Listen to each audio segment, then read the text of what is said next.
Introduction. गलती करने से बचना नामुमकिन है। अगर आपने इन चीज़ों में से कभी कुछ एक्सपीरियंस किया है तो अपना हाथ ऊपर करें।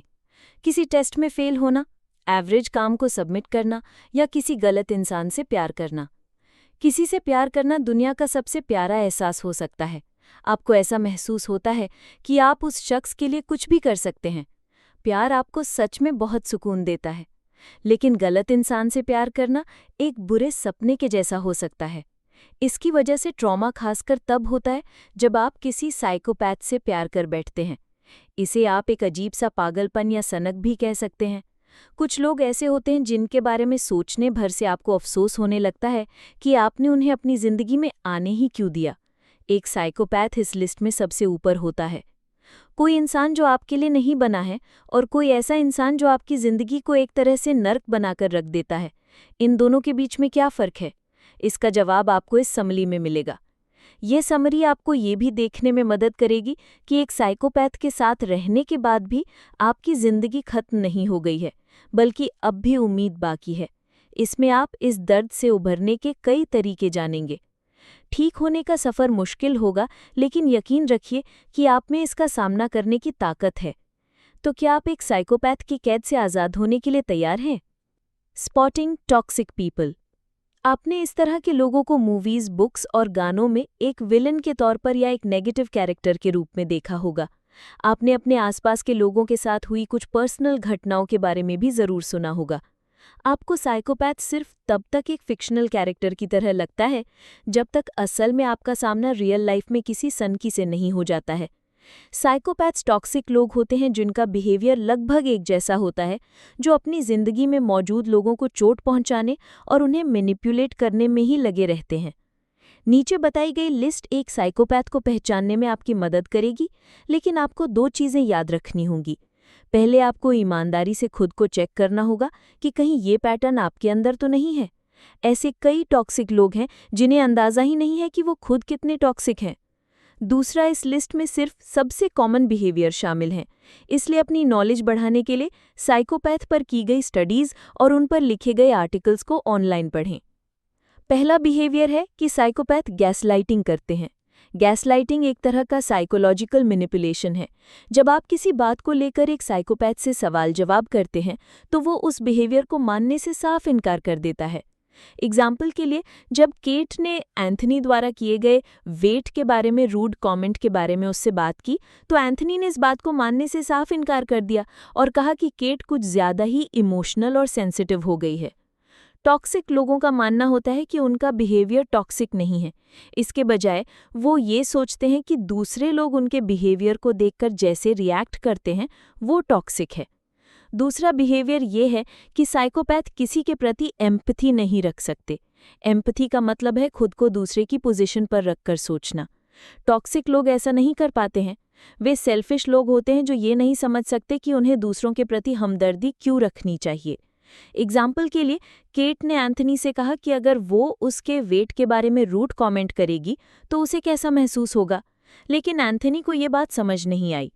अपनी फीलिंग्स के बारे में एंथनी को समझाना बिल्कुल वैसा ही था जैसे भैंस के आगे बीन बजाना। तीसरा बिहेवियर ये है कि साइकोपैथ बहुत बड़े हिपोक्रिट होते हैं, यानी दोगले।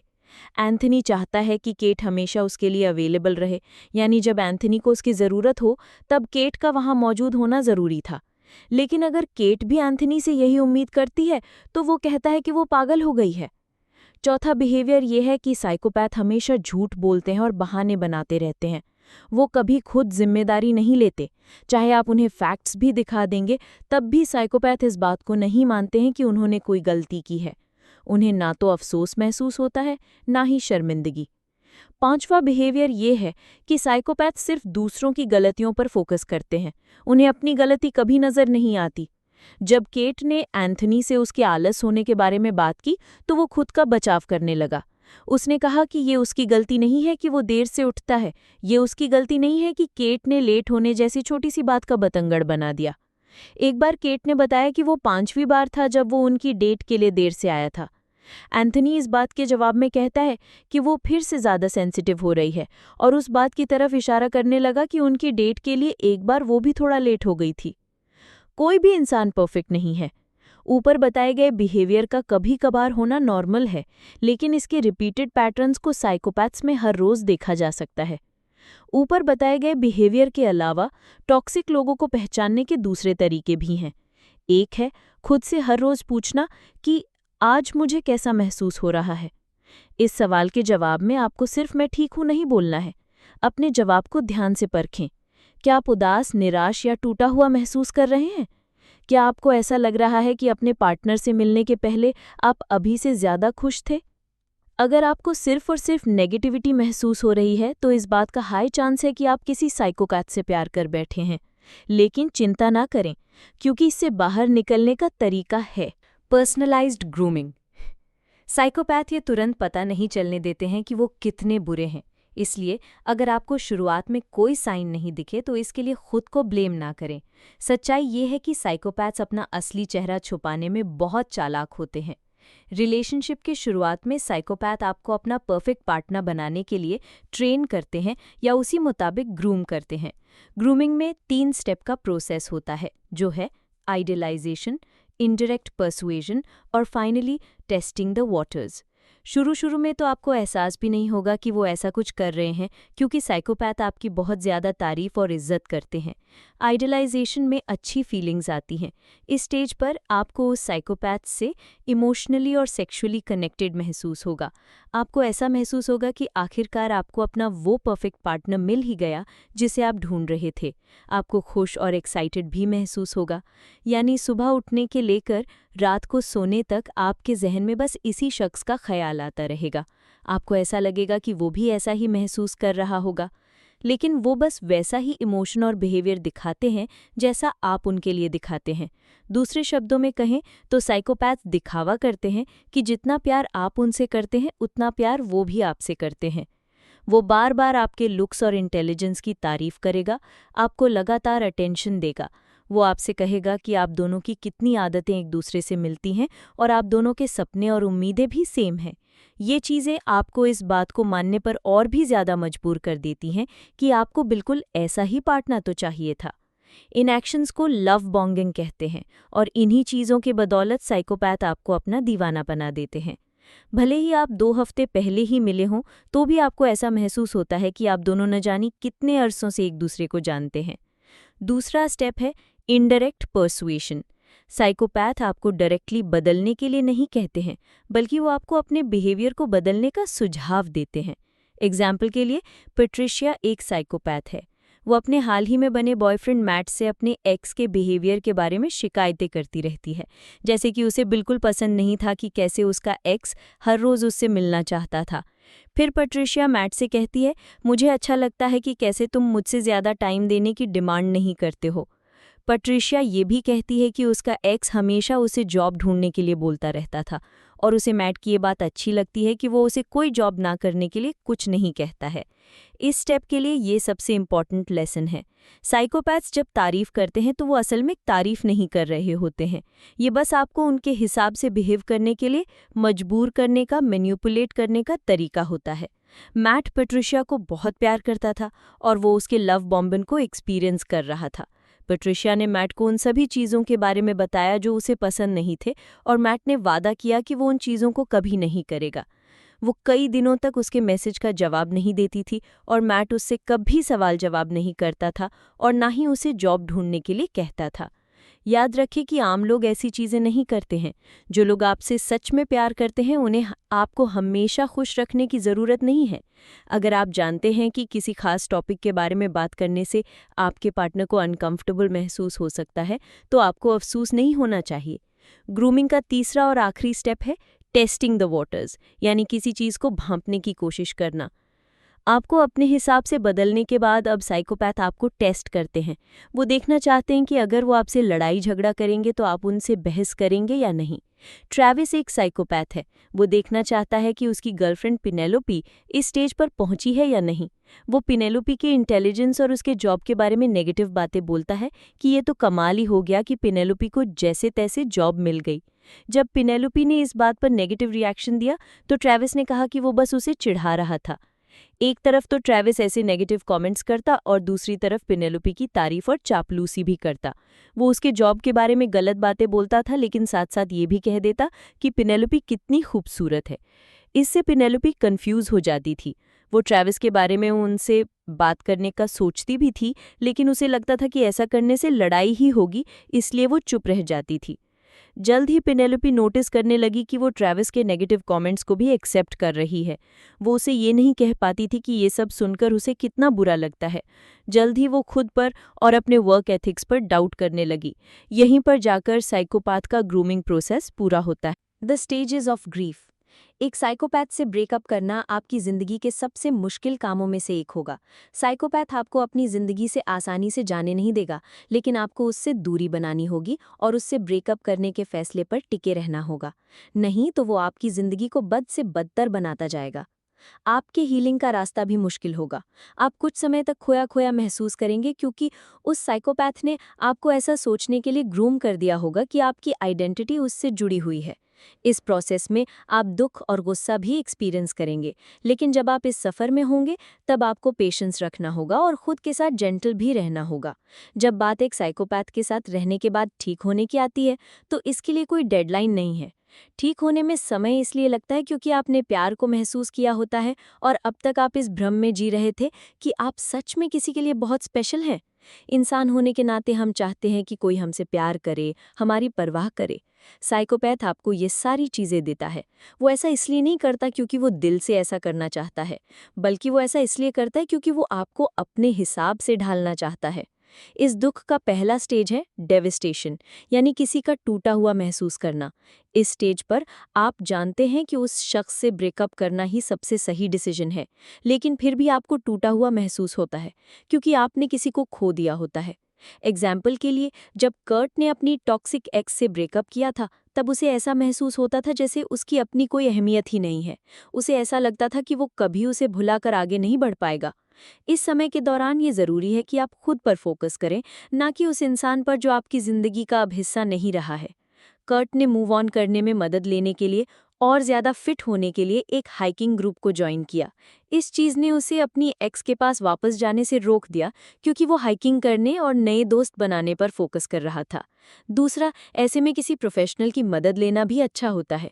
एक साइकोपैथ के साथ रिलेशनशिप में रहना आपको बहुत तरह सदमा पहुंचा सकता है, इसलिए आपको ठीक होने के लिए एक प्रोफेशनल की मदद की ज़रूरत हो सकती है।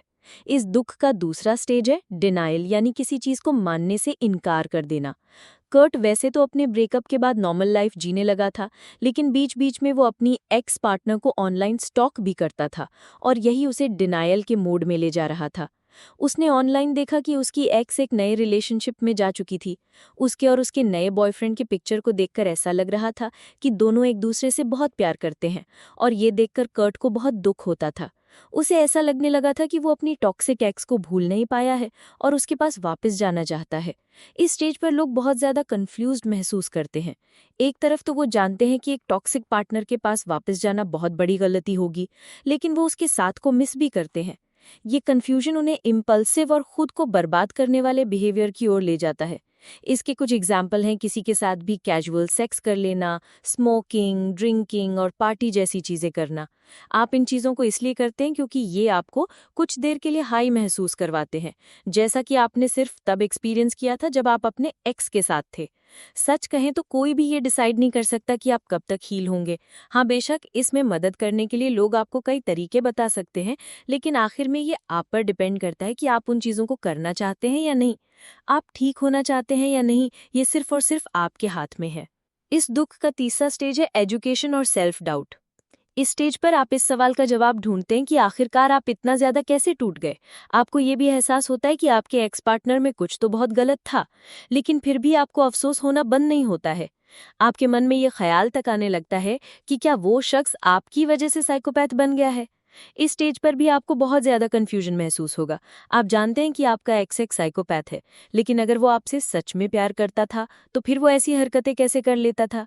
जब हर जगह एक दूसरे से ऑपोजिट फैक्ट्स मौजूद हों तो सच को जानना मुश्किल हो जाता है।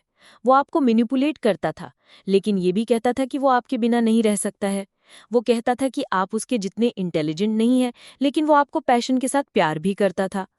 जब आप ठीक होने की कोशिश कर रहे हों तो अपने एक्स के साथ किसी तरह की बात ना करें, ना ही उसके कांटेक्ट में रहें। इस बात का बहुत ज्यादा चांस है कि वो फिर से आपसे झूठ बोलेगा। अगर आपको उससे बात करने का बहुत मन करे तो खुद का ध्यान कहीं और लगा दें, जैसे अपने दोस्तों के साथ बाहर जाएं, एक्सरसाइज करें या किसी हॉबी में खुद को उलझा कर रखें।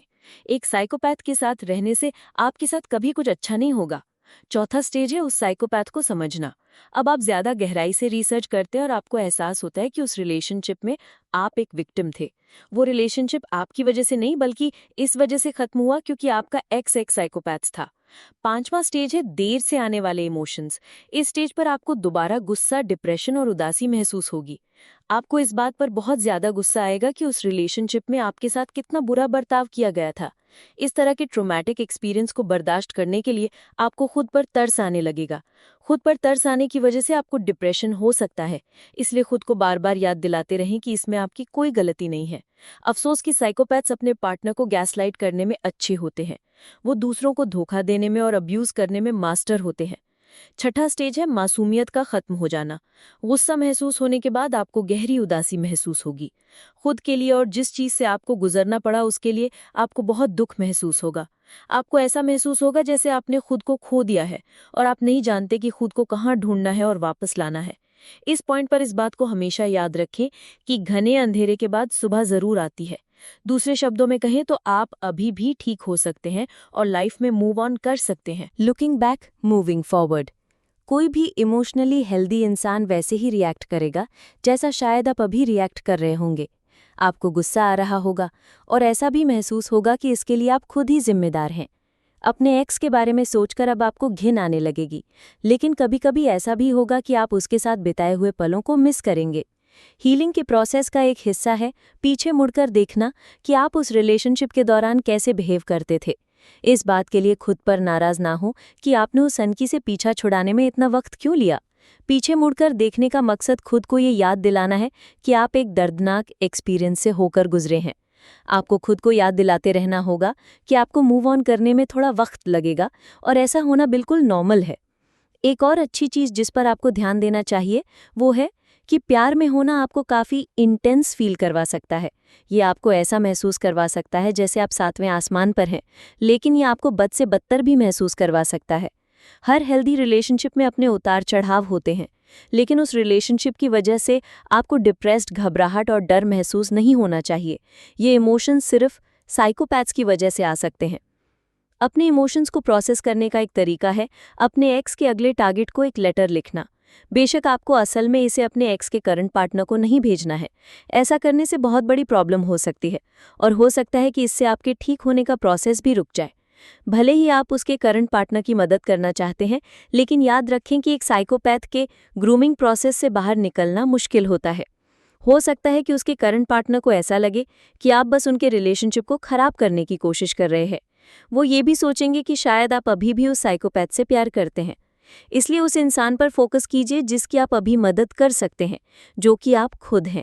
एक पेपर लें और इमेजिन करें कि आप अपने एक्स के करंट टारगेट से बात कर रहे हैं और उस पेपर पर ये लिखें कि आपने उस साइकोपैथ के साथ रिलेशनशिप में आने के पहले, दौरान और बाद में कैसा महसूस किया है।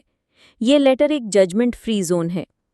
इस बात को मानने में शर्म महसूस ना करें कि अपने एक्स के नए पार्टनर को देखने के बाद आपको पहले गुस्सा आ रहा था और जलन भी महसूस हो रही थी, क्योंकि उन्हें साथ देखकर आपको ये याद आ गया था कि जब आप उसके साथ थे तो वो आपके लिए कितना प्यार जताता था, और अब जब वो वैसा ही किसी और के साथ कर रहा है तो आपको तकलीफ हो रही है। लेकिन फिर आपको एहसास होगा कि आप उसके नए पार्टनर से नफरत नहीं करते हैं। इसके बजाय आपको उसके लिए डर लगता है, क्योंकि अपने पूरे रिलेशनशिप के दौरान आपको लगातार मैनिपुलेट और क्रिटिसाइज किया गया था। जब तक आप उस रिलेशनशिप से बाहर नहीं निकले थे, तब तक आपको एहसास तक नहीं हुआ था कि आपको कितनी बुरी तरह ट्रीट किया जा रहा था। उस रिलेशनशिप के खत्म होने के बाद आप खोया खोया महसूस करते थे। आपको पता ही नहीं था कि आप कौन हैं। आपका बस ऐसा महसूस होता था कि उस वक्त आपका सिर्फ एक ही मकसद था कि अपने टॉक्सिक एक्स को खुश करना और उसके पास वापस चले जाना। इस चीज से निकलने में आपको समय लगेगा। आपको रोना भी आएगा, आप चिल्लाएंगे भी और फिर थोड़ा और रोएंगे। आपको अपने लिए और आपके साथ जो कुछ भी हुआ उसके लिए दर्द महसूस होगा। कुछ समय तक आप नॉर्मल और खुश महसूस नहीं करेंगे, लेकिन जब आपका मन कमज़ोर पड़ने लगे तो खुद को बस इतना याद दिलाएं कि फिर से ठीक हो पाना बिल्कुल मुमकिन है। आपके जैसे ही कितने लोग इस ट्रॉमा से बाहर निकलने में कामयाब हुए हैं और आज अच्छी और खुशहाल जिंदगी जी रहे हैं। आप भी ठीक हो जाएंगे, आप भी इससे आज़ाद हो जाएंगे। Introspection and insecurities. कहीं ना कहीं आप इस बात को ज़रूर जानते हैं कि सभी लोग आपके साइकोपाथ एक्स की तरह नहीं हैं। आपको ये भी पता है कि उस रिलेशनशिप में जो कुछ भी हुआ, उसमें आपकी कोई गलती नहीं थी। अब आप अपने ठीक होने के सफ़र पर हैं और ये बहुत अच्छी बात है। लेकिन इस बात को अवॉइड नहीं किया जा सकता है कि आप अभी भी इनसिक्योर महसूस करेंगे। आइए थॉमस का एग्जाम्पल देखते हैं। थॉमस को उसकी साइकोपाथ एक्स ने ये मानने पर मजबूर कर दिया था कि उसमें कोई कमी है। थॉमस की एक्स ने उससे कहा था कि वो काबिल नहीं है और उसे लूज़र भी कहा था। इस चीज़ ने थॉमस के सेल्फ एस्टीम को ख़त्म कर दिया। उसके मन में हर वक्त उसकी एक्स के शब्द ही गूंजते रहते थे, जिस कारण ऑफिस में उसकी परफॉर्मेंस खराब होने लगी। उसे ऐसा भी महसूस होने लगा था कि वो एक खराब बेटा, खराब पार्टनर और खराब दोस्त है। इसका बुरा असर थॉमस के बाकी के रिश्तों पर भी पड़ा। इंट्रोस्पेक्शन वो पहली चीज़ है जो आपको अपने ठीक होने के सफ़र में करनी चाहिए। इंट्रोस्पेक्शन का मतलब है अपने एक्शन और बिहेवियर के बारे में सोचना। यह आपको पता करने में मदद करता है कि क्यों कुछ चीज़ें आपको ट्रिगर करती हैं और क्यों कुछ चीज़ों में आपको दूसरों का अप्रूवल चाहिए होता है। इसलिए खुद से सवाल पूछें। ये मुश्किल होगा, लेकिन आपको पता होना चाहिए कि आपके साइकोपैथ एक्स ने आपको कैसे अब्यूज़ किया था। ये आपको फ्यूचर में होने वाले इमोशनल अब्यूज़ से बचाएगा। तो आप किस चीज़ को लेकर इनसिक्योर हैं? इसके कुछ कॉमन जवाब हैं: आपका फिजिकल अपीयरेंस, आपका करियर और आपके पास कितना पैसा है। ये अटेंशन या तारीफ पाने की ज़रूरत या अकेले रह जाने का डर भी हो सकता है। साइकोपैथ्स में ये जानने की एबिलिटी होती है कि कौन सी इनसिक्योरिटी आप पर सबसे ज़्यादा असर करती है, इसलिए वो इस चीज़ का फ़ायदा उठाते हैं। एग्जाम्पल के लिए, वेरोनिका को हमेशा अपने लुक्स को लेकर इनसिक्योर महसूस होता था। जब वो यंग थी, तब उसकी माँ उसके चेहरे के फीचर्स को क्रिटिसाइज करती थी और कहती थी कि सारे भाई बहनों में से वो सबसे कम सुंदर है। जब वेरोनिका अपने टॉक्सिक एक्स सैम से मिली तो उसकी ये इनसिक्योरिटी गायब हो गई। सैम गुड लुकिंग था, तो वो किसी कम सुंदर इंसान को तो पार्टनर के तौर पर चूज नहीं करता। इस चीज ने वेरोनिका के इस आइडिया को वैलिडेट कर दिया कि वो खूबसूरत है। सैम को वेरोनिका की इनसिक्योरिटी के बारे में पता था, इसलिए वो हमेशा उससे कहता कि वो बला की खूबसूरत है और अभी तक उसने जितनी भी औरतें देखी थी उन सबसे ज़्यादा गॉर्जियस है। जब सैम ने वेरोनिका से ब्रेकअप किया तो उसे ऐसा महसूस होने लगा कि वो बदसूरत है। अब कोई भी उससे नहीं कहता था कि वो खूबसूरत है और इस चीज़ ने उसे अंदर से तोड़ कर रख दिया था। उसने खुद की केयर करना बंद कर दिया और शीशे में खुद को देखना भी छोड़ दिया। वेरोनिका को इस शॉक से निकलने में बहुत वक्त लगा, लेकिन फिर शुरुआत हुई उसके हीलिंग प्रोसेस की। अब वो पीछे मुड़कर इस बात पर गौर करने लगी कि वो कौन सी चीज़ थी जिसने उसे सैम से इतनी बुरी तरह अटैच कर दिया था, और उसे एहसास हुआ कि इसकी वजह ये थी कि वो उसे अपने लुक्स के लिए वैलिडेशन चाहती थी। अब वेरोनिका को बेवकूफ़ जैसा महसूस हो रहा था और वो शर्मिंदा भी फील कर रही थी। लेकिन इससे उसे इस बात का एहसास हुआ कि उसके अंदर मौजूद वैलिडेशन पाने की ज़रूरत वो चीज़ थी जिस पर उसे काम करने की ज़रूरत थी। उसे अपने फिजिकल लुक्स को लेकर कॉन्फिडेंस डेवलप करने की ज़रूरत थी ताकि वो दोबारा एक विक्टिम न बने। इसलिए वेरोनिका थेरेपी लेने लगी और अपनी ज़िंदगी में बदलाव किए। अब वो अपने लुक्स को एक ऐसी चीज़ मानने लगी जिसके लिए उसे दूसरों से तारीफ पाने की ज़रूरत नहीं थी। उसे भरोसा था कि वो अंदर से ही नहीं बल्कि बाहर से भी खूबसूरत है। अगर आपको ये समरी पसंद आई हो तो वीडियो को लाइक करें, शेयर करें और चैनल को सब्सक्राइब करना ना भूलें ताकि आपको हर नई वीडियो की बरवक्त इत्तला मिलती रहे। आप नीचे कमेंट्स में हमें ये भी बता सकते हैं कि अगली वीडियो में आप किस किताब की समरी सुनना चाहते हैं। इल्म बांटिए, सोच बदलिए। अगली वीडियो तक के लिए इजाज़त दीजिए।